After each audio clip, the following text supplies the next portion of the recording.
Hi Sagittarius, welcome to January 2023. Happy New Year. So this is Teresa from Tarot by T, and before we start your reading, I want to let you know what's going on astrologically this month. So we have a full moon in Cancer on January 6th. Mars goes direct in Gemini on January 12th. Mercury goes direct in Capricorn on the 18th. We have a new moon in Aquarius on the 21st, and Uranus goes direct in Taurus on the 22nd. So we'll talk about that later. Let's see what the cards have to say for Sagittarius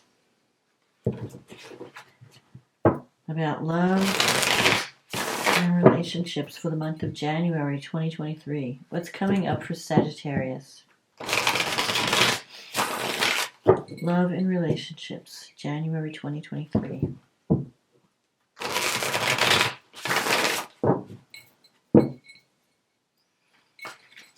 What is coming up for January 2023 for Sagittarius?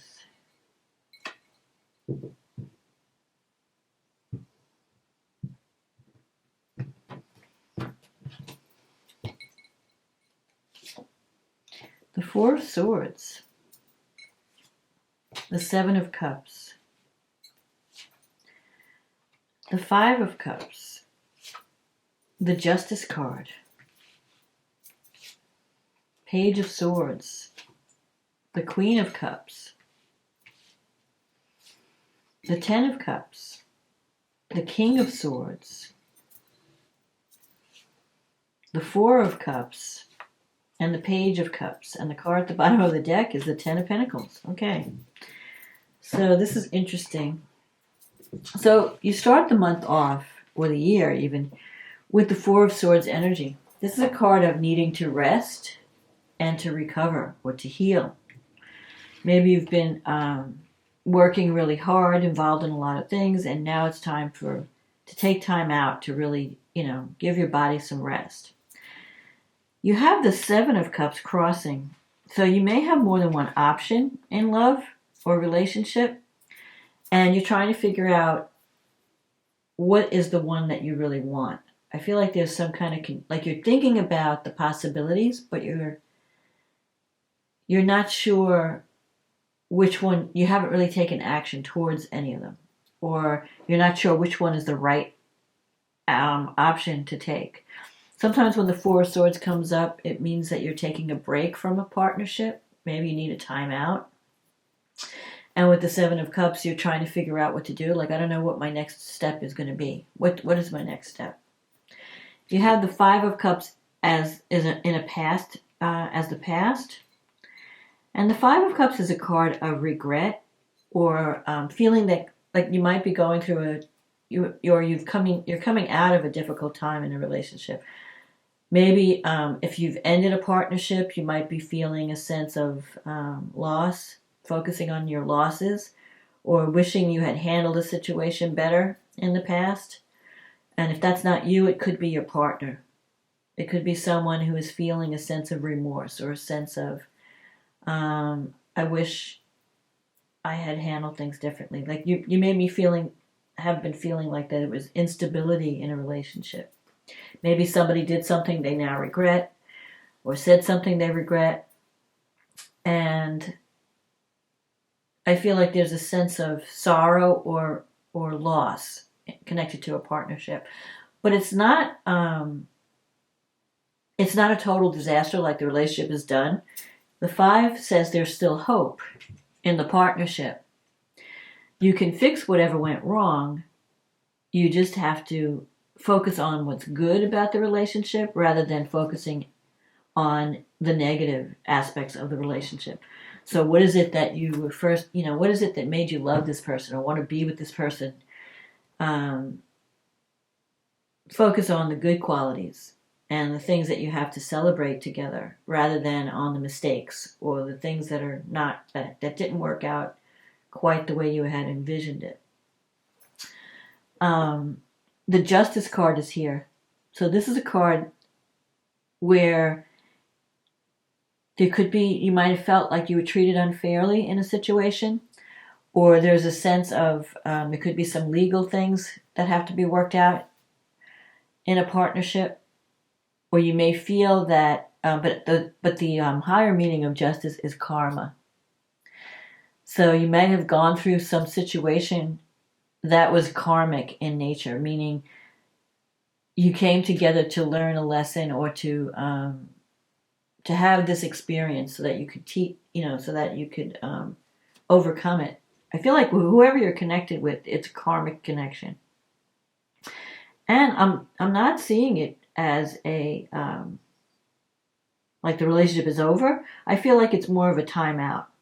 Like we need to take a break from each other and think about what we really want to do together. Do we want to commit? Do we want to break up? What do we want to do? What do we mean to each other? And sometimes you can only see things from a distance. Like if you're living with someone or you're too close, you really can't see what, you're too close. So you need to take a step back. And I feel like that's what's happening. One thing I can say is that justice will be served. That there will be, especially if you're waiting for someone for an outcome or an answer, I feel that the people involved want to do what's right, what's fair. And I feel like there will be a favorable outcome. I'm seeing a favorable outcome, especially if you have some kind of legal situation and you're waiting for an outcome. But you have the Ten of Pentacles here. And you also have the Ten of Cups in the reading.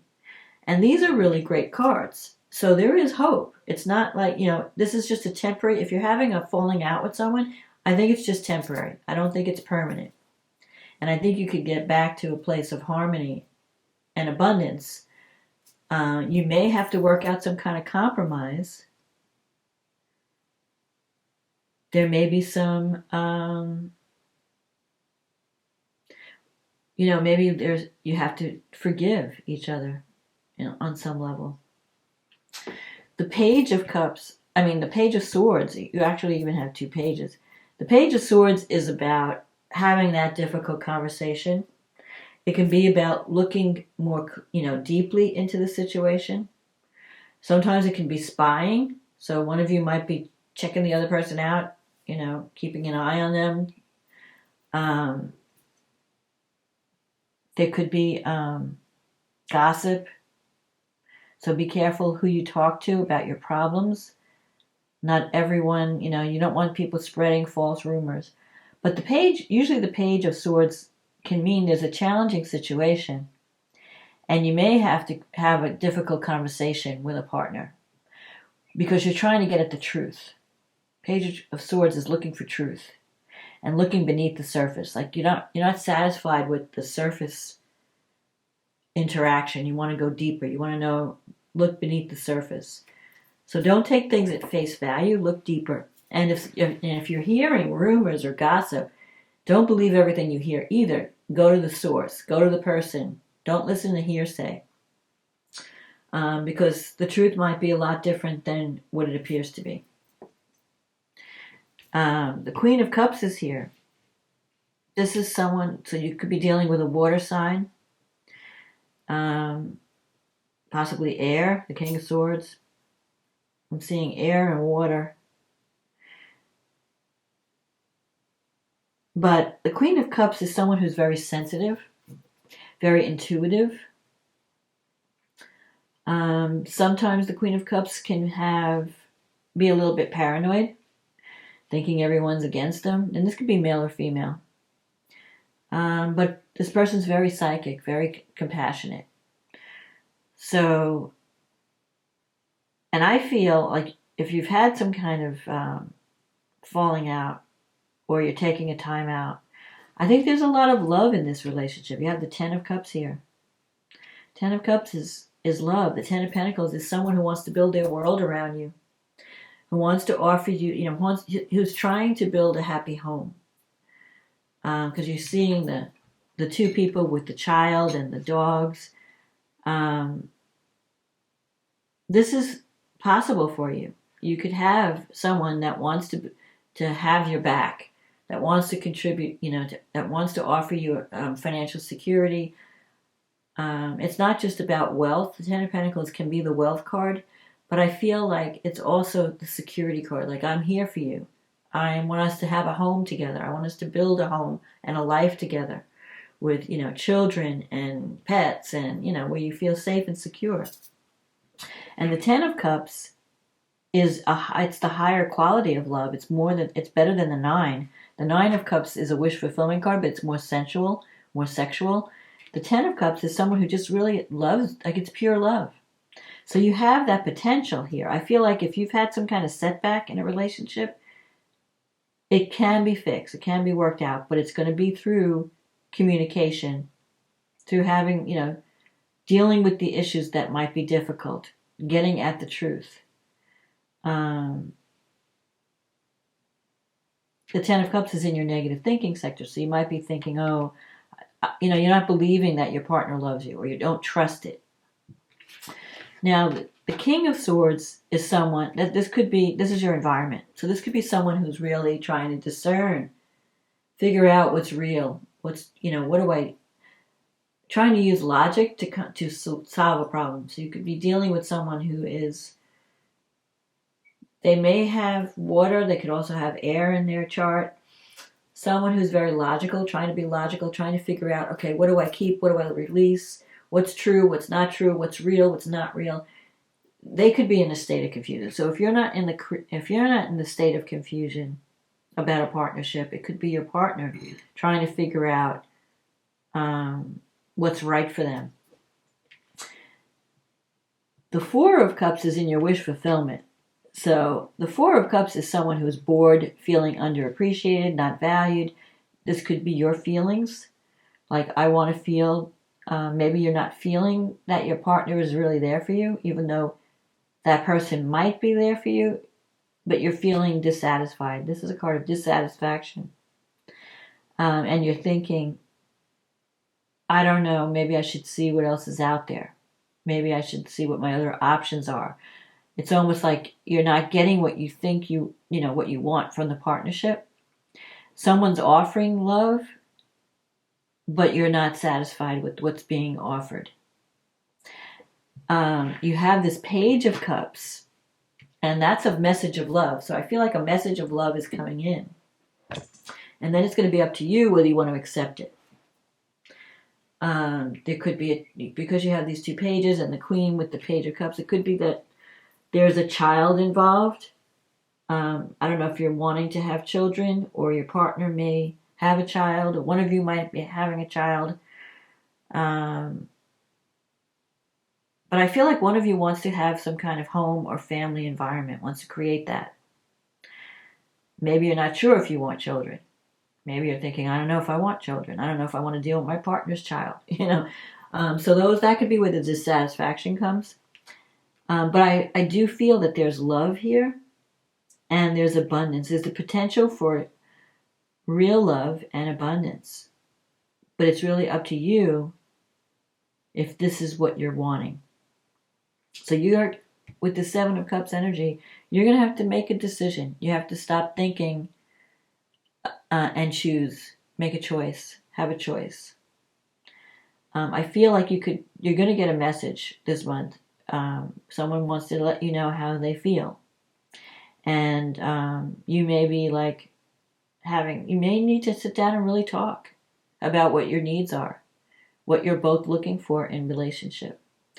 But it's so then it's up to you whether you want to accept the love. But I feel like if you're doubting the person's love, the person does care.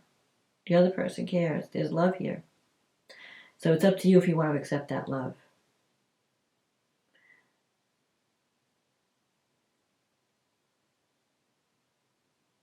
So I think things are going to be kind of up in the air at the beginning of the month. But I think when the message comes in, you'll have an opportunity to work something out. And you could wind up with this Ten of Pentacles, Ten of Cups energy. But you have to think positive. You have to believe that it's possible. So let's see what the angel cards have to say.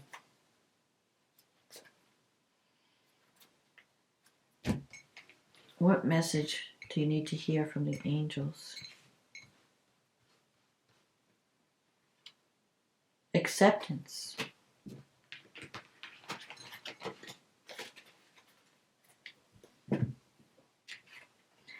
There is nothing in your life to fix, only the disowned parts of you that yearn for love and acceptance.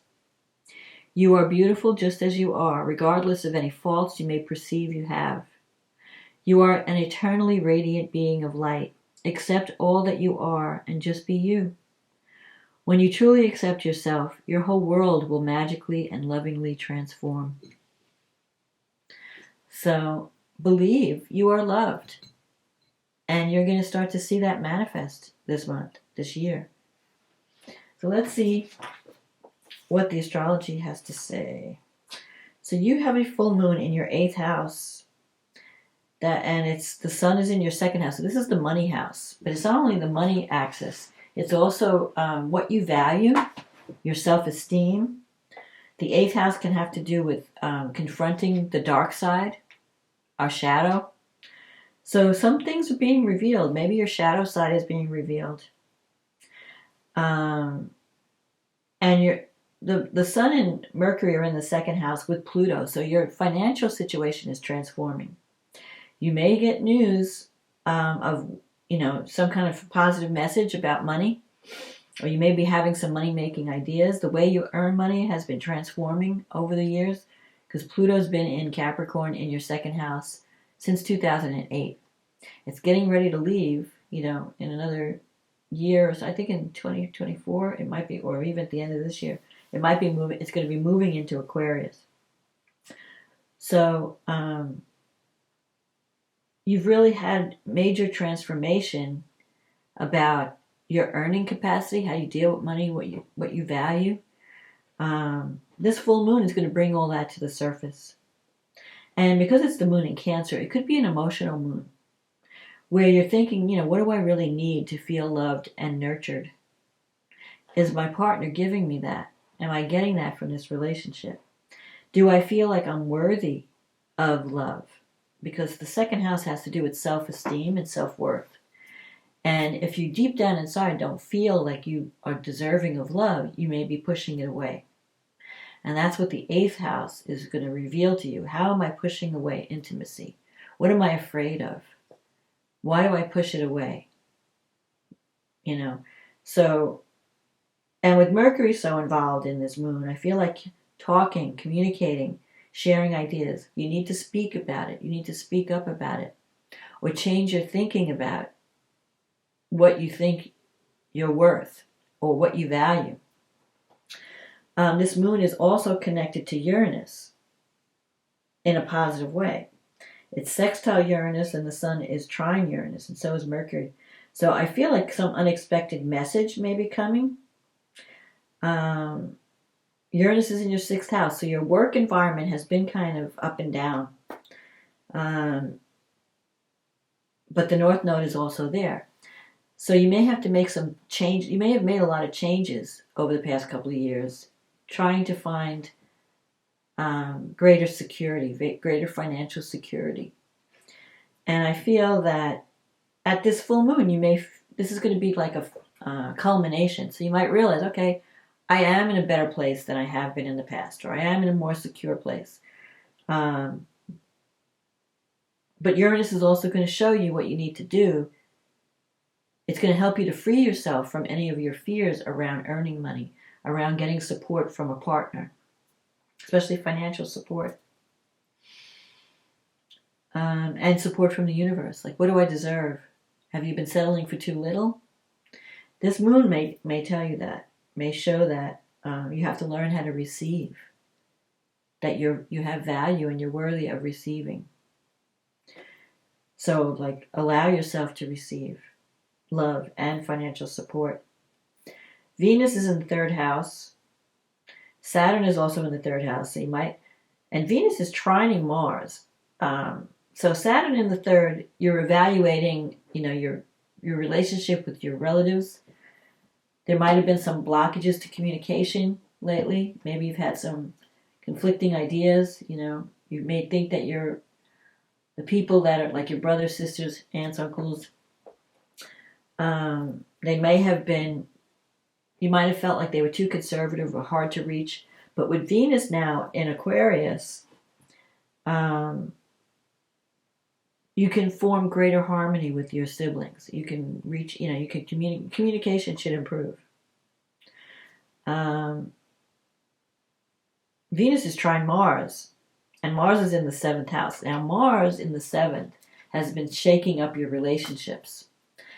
It has been retrograde since August in Gemini, and it's going to go direct this month. So if there was stagnation in a relationship issue, you might see the truth at this full moon, and things are going to start to move forward. Mars gives you the courage to take action. Mars sometimes can bring arguments in a partnership because it's bringing things to the surface. It's giving your partner courage to speak up. So you may feel that a partner is more forward or more aggressive at this time, but it could also bring the drive to create partnership. Mars is like, wherever Mars is, that's where your energy is focused. So it's the time to resolve issues around relationship, especially committed partnerships. Like if you're talking about marriage or committing, and it could be, a relationship, a romantic relationship, but it could also be a business partnership. There's going to be a lot of activity. So if your partnerships have been stagnating because Mars has been retrograde, maybe you just don't have the energy to deal with it, things are going to start to move forward and pick up because Mars is going direct. Jupiter is in your 5th house. It just moved into Aries, and you have Chiron there. Chiron got there first. Chiron's been there for a while, and now Jupiter is coming in, and that can bring opportunity and abundance. So if you're looking for love, Jupiter can give you an opportunity to find love. Because the 5th house is the house of romance. It's the house of fun, creative expression. So if you're not having a romance, it also has to do with children. You could have an opportunity to have children, or you can have more fun with your children if you have children. You could also be starting a new creative project that brings a lot of joy to your life and healing. So you might find healing through creativity, healing through children, healing through even a romance, for that matter. Jupiter brings luck and abundance wherever it goes. So right now in the 5th house, it's great because it's going to bring you opportunities for joy and fun. So if you feel like you've been in a difficult time, that's going to start to shift and things are going to get better now that Jupiter's in Aries. Mercury goes direct in your 2nd house on the 18th. Mars goes direct on the 12th. So that's going to shift. Like if everything's been kind of held up, things are going to start to shift in a more positive direction. Then we have the new moon in Aquarius, and that's in your 3rd house. And it's conjunct Pluto in your 2nd house. It's an out-of-sign conjunction. So the moon is like 1 degree Aquarius, Pluto's at the end of Capricorn, so they're really close together. They're only like 2 or 3 degrees apart. That gives you an opportunity for a new beginning. If you want to just have a new start with relatives, like brothers, sisters, aunts, uncles, like maybe you haven't talked to them in a while and you want to reopen the lines of communication. Maybe there was some issue, some power struggle around money or finances. You could work things out now.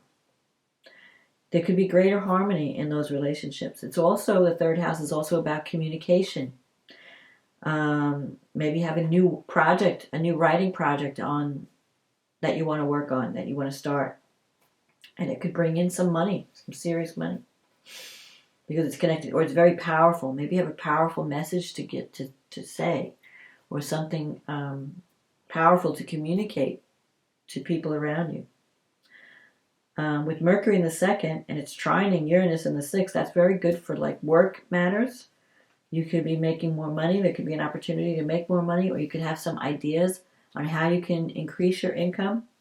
Maybe you need to free yourself from one work situation and work in more of an independent capacity, like an independent contractor, or start your own business. You could be thinking of ways, maybe you could have a side gig, start a side gig where you're bringing in more money.